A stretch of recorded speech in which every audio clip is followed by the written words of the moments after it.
I've got a story that happened to me a couple of years back that still sends shivers down my spine whenever I think about it.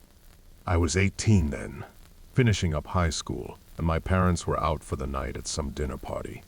My house is located in the suburbs, a decently quiet area with houses spaced far enough apart for privacy, but close enough to not feel isolated. It's a two-story home, and my room is on the second floor, facing the backyard deck.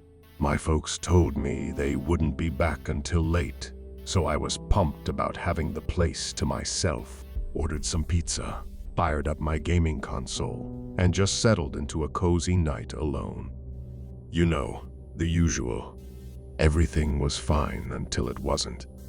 That's when things took a turn I never expected. So there I was, controller in hand, engrossed in my game, when I heard this sound. It was the distinct scrape of a chair being dragged across the wooden deck outside.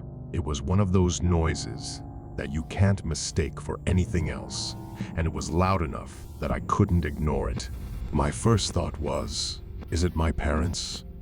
Did they come home early? But then I remembered they had sent a text saying they'd be out late.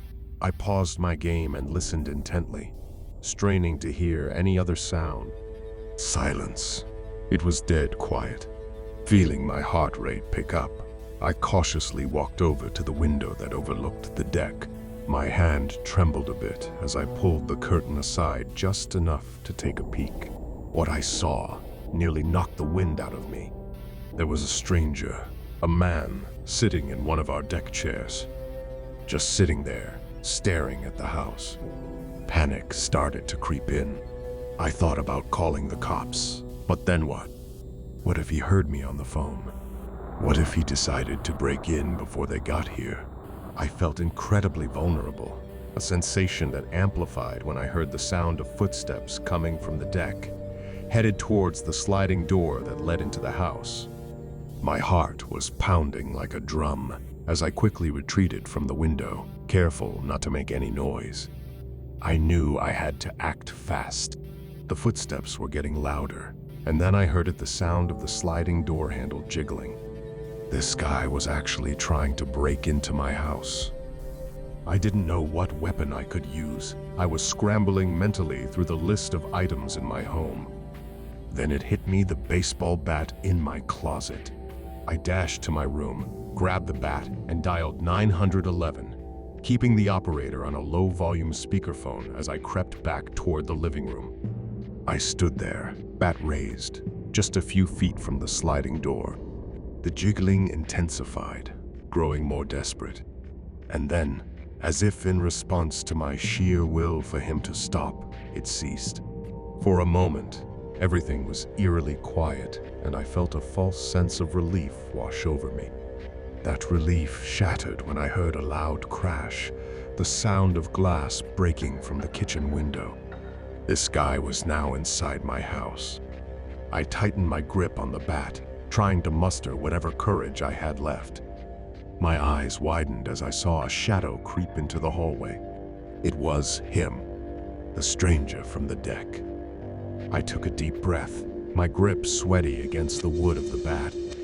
Just as he stepped into the living room, I swung, the bat connected, and he let out a scream, stumbling back and crashing into a table. I yelled into the phone, "He's in the house." "Send someone now." The operator assured me units were already en route.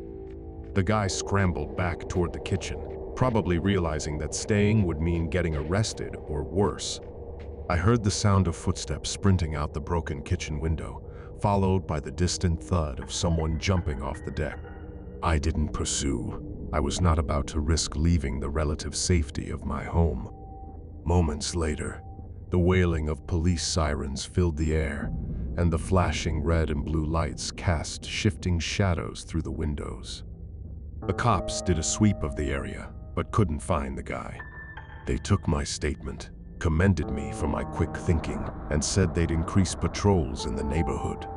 My parents rushed home, horrified but grateful I was all right. For weeks after, I couldn't shake the feeling of vulnerability, of having my personal space violated so egregiously. We installed a security system, and I even took some self-defense classes, but the sense of security I once had was shattered. The stranger was never caught, and the questions that remain: who was he? Why did he target our home? Haunt me to this day. In the end, the experience was a brutal lesson in the fragility of safety and the ever-present unknown that lurks in the shadows. It's a story I'm sharing now as a cautionary tale, a reminder that sometimes fear and vulnerability are closer than we think, just outside a curtain, a door, or a window pane away. So, that's my story. A chilling account that I wish was just a product of my imagination. Stay safe out there, and remember, sometimes the things you fear the most can become a reality when you least expect it.